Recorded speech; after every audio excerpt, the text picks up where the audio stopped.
것은 잠깐이지만 보이지 않는 것은 영원합니다. 고린도후서 4장부터 6장을 읽습니다.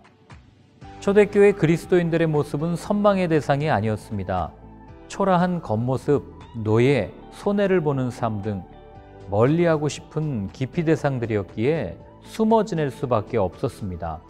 AD 40년 천여 명의 그리스도인들이 AD 300년경에는 629만 9,832명으로 늘어납니다. 많은 박해와 핍박 속에서도 그리스도인들의 수는 기하급수적으로 늘었습니다. 자신을 숭배하던 로마에 복음이 전해지면서 기피 대상이었던 그들이 로마의 소망으로 변해갑니다. 어떠한 삶을 살았기에 이런 일이 일어날 수 있었을까요? 바울의 상황은 낙심 그 자체입니다. 난 버림받았어. 한마디로 얘기하자면 보기 좋게 차인 것 같아. 아마 이 노래가 당시에 있었더라면 부르고 다녔을지도 모릅니다. 그만큼 절망스러운 상황입니다. 그러나 그는 나는 낙심하지 않습니다 라고 선언합니다.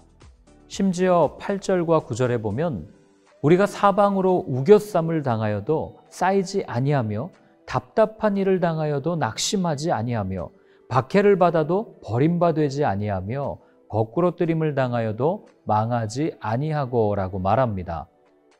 이 모습이 그리스도인의 모습입니다. 상황이나 현실도 변할 가능성은 아주 적습니다.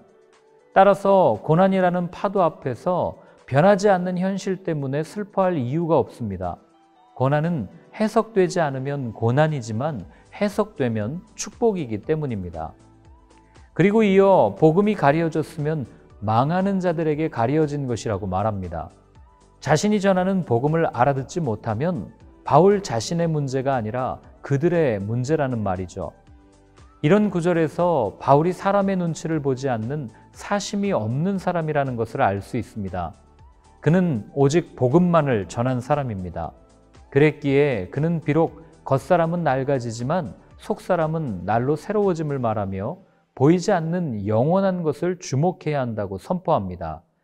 보이지 않는 삶, 영원한 천국이 있다면 지금의 문제들로 불안해할 이유가 없고 보이지 않는 삶, 영원한 삶이 있다면 보이는 현실의 삶은 잠시 거쳐가는 것 아니겠습니까? 보이지 않는 영원한 것을 구체적으로 설명합니다. 보이지 않는 하늘에는 이미 분양받은, 아니 이미 분양이 끝난 아주 좋은 집이 있다고 알려줍니다. 더구나 그에 대한 보증을 성령님께서 서십니다. 그래서 믿음으로 행하지 보는 것으로 행하지 않는다고 말합니다. 하나님께서 준비하신 집에 얼마나 가고 싶습니까? 바울도 그랬습니다. 차라리 몸을 떠나 주님과 함께 살고 싶다고 밝힙니다. 이어 그리스도인이 어떤 존재인지를 알려줍니다.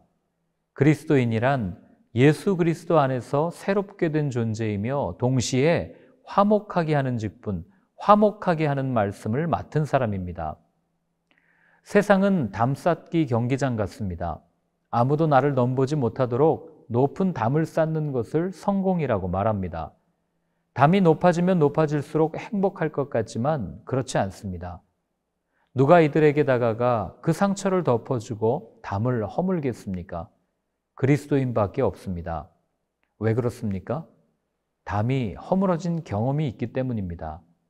담이 허물어지면 내가 발각되어 괴로울 것 같지만 오히려 주님 안에서 오는 진정한 해방감, 자유를 맛보았기 때문에 그래서 하나님은 그리스도인을 예수님과 같은 화해자로 부르신 것입니다.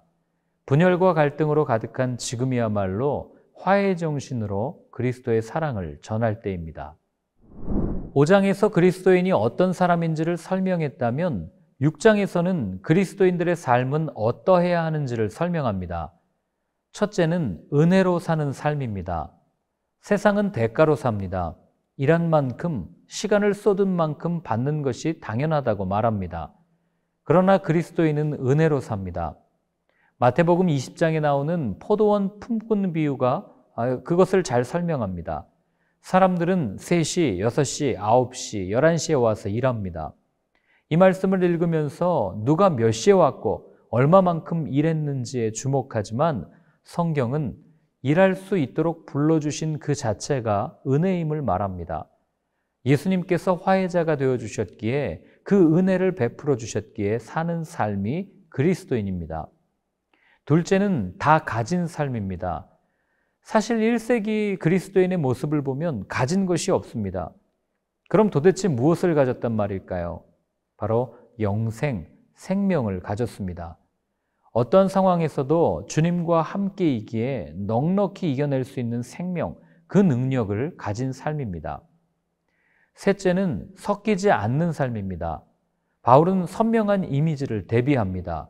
빛과 어둠, 의와 불법, 그리스도와 벨리알, 믿는 자와 믿지 않는 자. 분리되어 살라는 말일까요? 구별된 존재로 살라는 말입니다. 비록 세상에 함께 부대끼며 살지만 욕심에 오염되지 않고 이기심에 오염되지 않고 복음의 빛을 발하라는 권면인 거죠. 오염되지 않는 방법은 없을까요? 있습니다. 오염시키려는 것보다 더 강하면 됩니다. 바다에 제가 침을 뱉었습니다. 바다가 오염되었습니까? 제 침의 산도에 맞게 바닷물의 산도가 바뀌었습니까? 제 침이 바닷물에 희석됐을 뿐입니다. 오염시키는 물질보다 더 넉넉해서 품을 수 있으며 더 단단하고 강해서 영향을 받지 않는 겁니다. 그것이 바로 바울이 말하는 성전된 삶, 거룩한 삶입니다. 연금술사라는 책을 보면 낙타에 관한 이야기가 나옵니다.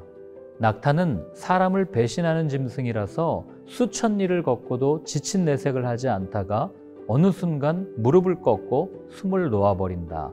우리 모두는 누군가의 낙타들이다. 사람은 신뢰라는 관계 속에서 존재합니다. 배신이 쓰라리고 아픈 이유는 신뢰가 깨졌기 때문입니다. 내가 딛고 서 있는 땅이 무너진 것이 배신의 상황입니다. 성경에는 배신에 관한 이야기들이 많이 나옵니다. 다윗이 시편에서 그토록 부르짖는 원인 중 다수는 배신 때문이 아닐까요? 배신이 피할 수 없는 것이라면 어떻게 대처해야 할까요? 배신으로 인한 낙심과 절망의 상황에서 배신하지 않으시는 하나님께 부르짖어야 합니다. 이것이 성경이 알려주는 배신에 대한 대처법입니다.